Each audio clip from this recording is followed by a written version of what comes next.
വളരെ ദാരുണമായ ഒരു വാർത്തയാണ് തായ്ലൻഡിൽ നിന്ന് പുറത്തു വരുന്നത്. തലസ്ഥാനമായ ബാങ്കോക്കിന് തൊട്ടടുത്തുള്ള നൊന്താബൂരി പ്രവിശ്യയിലെ ഒരു പ്രമുഖ ഹൈസ്കൂളിൽ ഇന്ന് രാവിലെ നടന്ന വെടിവയ്പിൽ അധ്യാപകരും വിദ്യാർത്ഥികളും ഉൾപ്പെടെ നിരവധി പേരുടെ ജീവൻ പൊലിഞ്ഞിരിക്കുകയാണ്.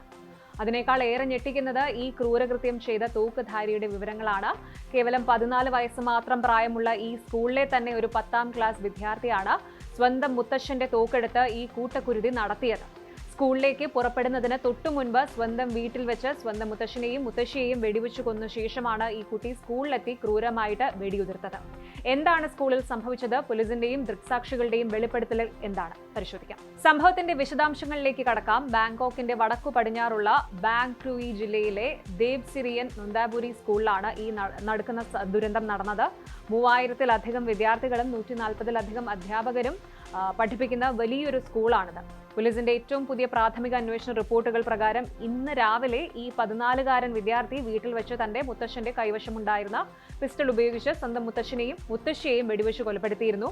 അതിനുശേഷമാണ് തോക്കും അധിക വെടിയുണ്ടകളുമായിട്ട് ഇയാൾ താൻ പഠിക്കുന്ന സ്കൂളിലേക്ക് തിരിക്കുന്നത്. സ്കൂൾ ക്യാമ്പസിനുള്ളിൽ പ്രവേശിച്ച ഇയാൾ യാതൊരു ദയവുമില്ലാതെ അധ്യാപകർക്കും സഹപാഠികൾക്കും നേരെ വെടിയുതിർക്കാൻ തുടങ്ങി. മൊത്തം 26 റൗണ്ട് വെടിയുതിർത്തതായിട്ട് നാഷണൽ പോലീസ് സ്ഥിരീകരിച്ചു. പോരാത്തതിന് ഇയാളുടെ കയ്യിൽ നിന്ന് ഉപയോഗിക്കാത്ത 34 വെടിയുണ്ടകളും പോലീസ് പിന്നീട് കണ്ടെടുത്തു. സ്കൂളിൽ വെടിയൊച്ചകൾ ഉയർന്നതോടെ അവിടെ വലിയ രീതിയിലുള്ള പരിഭ്രാന്തിയാണ് ഉണ്ടായത്. അവിടെ ഉണ്ടായിരുന്ന ഒരു 18 വയസ്സുകാരൻ വിദ്യാർത്ഥി റോയിറ്റേഴ്സിനോട് പറഞ്ഞ വാക്കുകൾ ഇങ്ങനെയാണ്: ആദ്യം വെടിയൊച്ച കേട്ടപ്പോൾ പടക്കം പൊട്ടിക്കുന്നതോ അല്ലെങ്കിൽ ആരോ ബെഞ്ചിൽ ശക്തമായിട്ട് അടിക്കുന്നതോ ആണ് എന്നാണ് താൻ കരുതിയത്. പെട്ടെന്ന് ഒരു കൂട്ടം വെടിയൊച്ചകൾ കേട്ടു. പിന്നെ ഒരു നിശബ്ദതയായിരുന്നു. വീണ്ടും വെടിയൊച്ചകൾ ഉയർന്നു. വെടിയൊച്ച കേട്ടതോടെ ക്ലാസ് മുറികളിൽ ഉണ്ടായിരുന്ന കുട്ടികൾ ഭയന്ന് വിറച്ച് ബെഞ്ചുകൾക്കും ഡെസ്കുകൾക്കും താഴെ ഒളിച്ചിരുന്നു. മറ്റു ചിലർ വാതിലുകൾ അകത്തുനിന്ന് പൂട്ടി രക്ഷപ്പെടാൻ ശ്രമിച്ചു. ചില വിദ്യാർത്ഥികൾ കെട്ടിടങ്ങളുടെ മുകളിൽ നിന്നും ജനലുകളിലൂടെയും പുറത്തേക്ക് ചാടി രക്ഷപ്പെടാൻ ശ്രമിക്കുന്നതിനിടെ വീണ് പരിക്കേൽക്കുകയും ചെയ്തിട്ടുണ്ട്.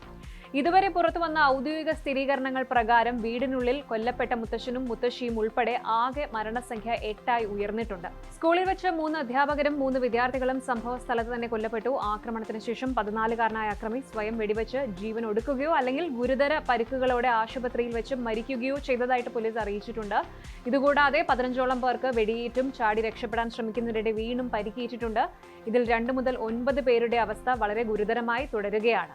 സംഭവത്തെ തുടർന്ന് തായ്ലൻഡ് പ്രധാനമന്ത്രി അനുതെൻ ചാർൻവിരാകുൽ അനുശോചനം രേഖപ്പെടുത്തുകയും ഇരയായവരുടെ കുടുംബങ്ങൾക്ക് അടിയന്തര സഹായം നൽകാൻ ഉത്തരവിടുകയും ചെയ്തിട്ടുണ്ട്. വിദ്യാഭ്യാസ മന്ത്രി പെസഡ് ജന്താര റുവാങ് തോങ് കുട്ടികൾക്ക് അടിയന്തര സൈക്കോളജിക്കൽ സപ്പോർട്ട് നൽകാൻ ഉത്തരവിട്ടിട്ടുണ്ട്. ഒപ്പം ദുരന്തത്തിന്റെ ക്രൂരമായിട്ടുള്ള വീഡിയോസോ ചിത്രങ്ങളോ സോഷ്യൽ മീഡിയയിൽ പ്രചരിപ്പിക്കരുത് എന്നും അദ്ദേഹം പൊതുജനങ്ങളോട് അഭ്യർത്ഥിച്ചിട്ടുണ്ട്.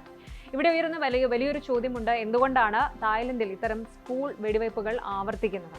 തെക്ക് കിഴക്കൻ ഏഷ്യയിൽ ഏറ്റവും കൂടുതൽ തോക്കുകളുള്ള രാജ്യങ്ങളിലൊന്നാണ് തായ്ലൻഡ്. ഏകദേശം 1 കോടിയിലധികം തോക്കുകളാണ് ഇവിടെ ആളുകളുടെ കയ്യിലുള്ളത്. അഥവാ 7 പേരിൽ ഒരാൾക്ക് തോക്കുണ്ട്. ഈ വർഷം ഫെബ്രുവരി മാസത്തിലും തെക്കൻ തായ്ലൻഡിലെ ഒരു സ്കൂളിൽ സമാനമായ രീതിയിൽ വിദ്യാർത്ഥി തോക്കെടുത്ത് ആക്രമണം നടത്തുകയും അധ്യാപകൻ കൊല്ലപ്പെടുകയും ചെയ്തിരുന്നു. തോക്കുകളുടെ അനായാസമായ ലഭ്യതയും കുട്ടികൾക്കിടയിലെ മാനസിക സമ്മർദ്ദങ്ങളും സൈക്കോളജിക്കൽ പ്രശ്നങ്ങളും എത്രത്തോളം വലിയ ദുരന്തങ്ങളിലേക്കാണ് വഴിവെക്കുന്നത് എന്നതിന്റെ തെളിവാണ് തായ്ലൻഡിൽ നിന്നുള്ള ഈ ഒരു വാർത്ത. കൂടുതൽ വാർത്തകൾക്ക് News 18 Keralam YouTube channel subscribe ചെയ്യുക.